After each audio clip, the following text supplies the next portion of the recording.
Thank you very much, Chairperson of the NCOP. Last week, under the protection of a phalanx of security, behind an impenetrable ring of steel and barbed wire thrown around this Parliament, watched over by a Praetorian Guard of over 441 military personnel armed with assault rifles, and in a precinct that pushed the people further away from this Parliament than they've ever been before, in an environment of heightened fear and intimidation of the opposition and the media by the jackboot state, and of course, under the watchful glare of a power-hungry speaker determined to protect her president instead of the People's Parliament.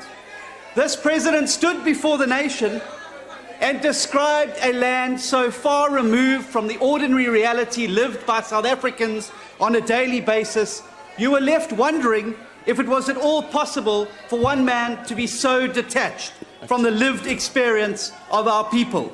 Honourable Steenhuisen, please take your seat. Honourable Waters. Chairperson, I'm sorry to interrupt the Speaker, but it seems like Castle Corner has moved from that side to that side. All they do is howl. They're not listening to the speech, and I'm surprised you haven't called them to order. Please take your seat. Honourable members. Point of order, House NCOP Chair.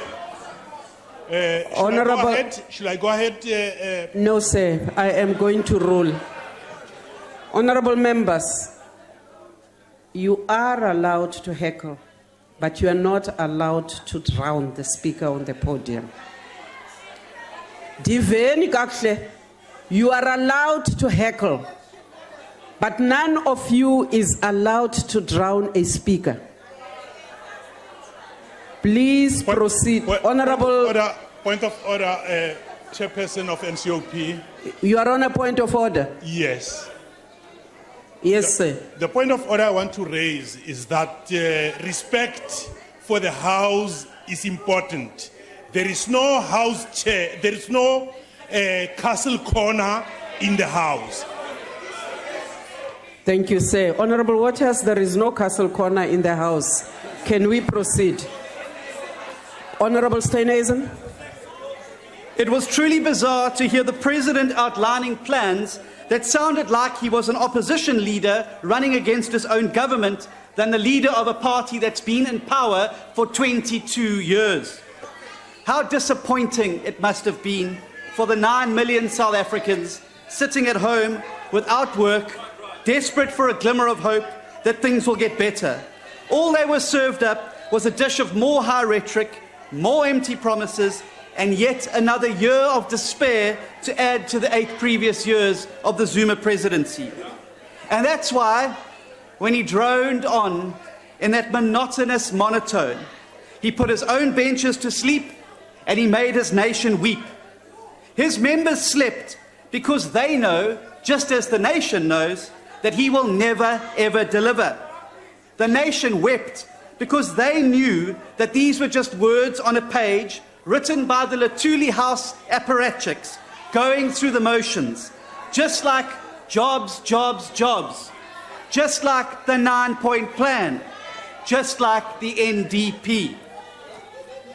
Nothing will come of the speech. It was nothing more than a cynically crafted subterfuge as a bit to disguise the backstory of state capture, corruption, and failing parastatals.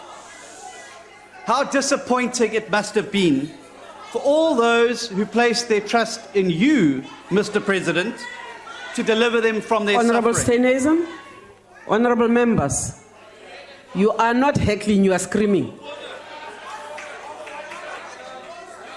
Please continue. Not only have you broken faith with the Constitution, you've broken faith with the people. It was also not surprising that the President had to bring his army with him to Parliament last week. He knew that he couldn't win the debate through force of argument. So instead he sought to win it with a show of force. This is what desperate dictators do when they run out of credibility. They hide from the people behind lines of troops with guns and armoured cars. Analysts watching the SONA have... Order, Speaker. Order, Chair. Honourable Steenhuisen, please take your seat. Chair. Yes, sir. Your point of order. I'd like to ask Honourable Steenhuisen whether he can take a question. Honorable Steenhuisen, would you take a question? I only take questions from people who haven't been named the Mampara of the Month by the Sunday. He doesn't take. All right, Speaker. Please Can I take raise- your seat. can I raise a He point is of not order, willing Chair? to take a Can I question. raise another point of order, Chair? Honorable, Can I raise a point of order, Chair? no. You stood and asked whether the member wanted to take a question. I He agree, says Chair. no. And he insulted me at the same time. Honorable Bongo, take your seat. Honorable Steenhuisen, continue. Analysts watching the SONA of last week have been debating for days while the president giggled like a schoolgirl while the violent scenes unfolded here in the House. Some have said it was a nervous response, but those of us who witnessed it at close quarters could see that it was anything but. The president was clearly relishing the brutal beating and the awful sounds of flesh on bone, breaking benches, and the wails of terrified women in pain. Only a true tyrant would derive enjoyment watching those opponents elected to exercise oversight over him being dealt with like this. But as disappointed as those citizens last week must have been with the president's speech, pales into insignificant with the disappointment they must have felt by the poor grade of speakers fielded by this uncaring, unresponsive, arrogant and inward-looking lot here today.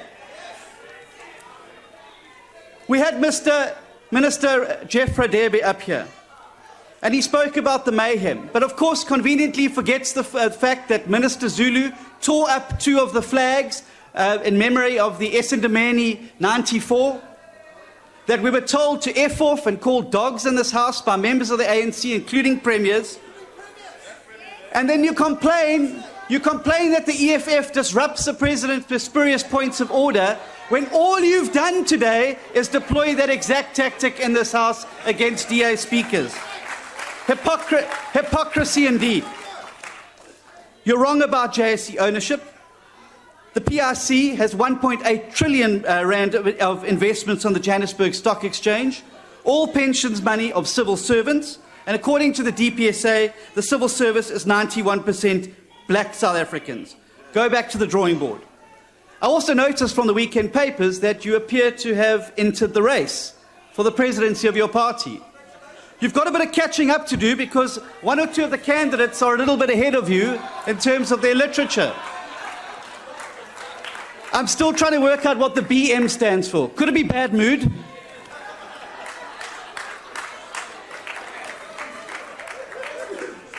Mr. Mkongi came to the podium here and spoke about the Botha and Milan regime without recognizing the absolute irony that he has become the Botha Milan regime right here in Parliament, hiding behind tanks and the army and the police to beat your political opponents when you can't beat them with argument.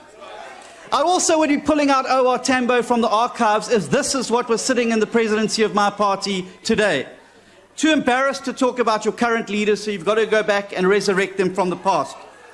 But I can tell you one thing, if O.R. Tambo was around today, he would be disgusted with what's happened to his party, and he would be disgusted with what's happened to you. Inciting people to burn down buildings on Facebook, burn other people. You're so desperate to be made the Deputy Minister of Trade and Industry. Mr. President, can't you just appoint the man so we don't have to be suffering these tirades every year? Then we had the Honourable Premier of the Northern Cape, Mrs. Lucas, up here. She comes here and tells us about delivery and our greater province is doing. 43.3% unemployment, the highest in the country. The incidence of poverty, 42% in the Northern Cape, 2.7% in DA-run Western Cape. The truth of the matter is that, like KFC in the Northern Cape, her government doesn't deliver. The only delivery that's happening in her province is that being done by Mr. Delivery. 53,000 rands worth of government money spent on KFC, Nando's and fast food. Not breaking any records in her province, but I hear that the Horseshoe Motel got pretty broken up this weekend with your factional fight with Mr. Mzamani Saw. I would suggest that you go back to your province and sort it out rather than coming here and swanning around in your fancy outfits. Minister Mquinty came here, and after the weekend papers, I can't imagine how you could possibly show your face here today. And I agree with you. I think we should do a land audit. I think he's absolutely right. We should start with a land audit at Letuli House. Let's see how many government farms have been handed over to the comrades and friends. Mr. Nquinty also talks about the land. He owns three properties, 2 farms and a house in Kenton, hardly in the ranks of the landless. Rather large farm as well. But I noticed he brought a whole lot of people to the gallery. Mr. Errol Present wasn't present. I wonder why. Obviously, a bit embarrassed to bring him here. But he also wasn't completely honest in terms of the Cape Town land deal. Yes, the city had to spend 5 million rand of ratepayers' money. Honourable House Chair. Please take your seat, sir. Honourable Majeke, you are on a point of order. Is Honourable Steenhuisen ready to take a question on how much of land No, ma'am. is owned by the members of No, the ma'am. DA sitting here? Honourable Steenhuisen, are you ready to take a question? I'll take one in Barney's afterwards. I know she'll be there. He's not ready, ma'am. Please continue, sir. But the truth is that in South Africa we can have an inclusive and fair economy that is growing and creating jobs. In South Africa we can have water, electricity, homes, and most importantly, dignity for our people. South Africa can have excellent schools that feed into a tertiary and skills development system that creates real opportunity for our people. We can have this, and we can have so much more. But it's going to be up to the citizens at home that are watching this debacle here today and over the last few days, because they're going to have to be the change that forces the spring of change in South Africa. This ANC has failed you. This Parliament has failed you. And what you need is a party that gets up every day and is obsessed about fighting your corner. The DA under Musi Maimane is that party. So help us vote this moribund lot out of office so that you can have a government that is truly on your side. A government that fights for growth, not Guptas. That brings jobs and not jets. That brings dignity and not despair. You've given us the keys to the metros in the country. It's time to give us the keys to the union buildings in 2019. That fight starts now. Thank you. The Honourable Zikalala.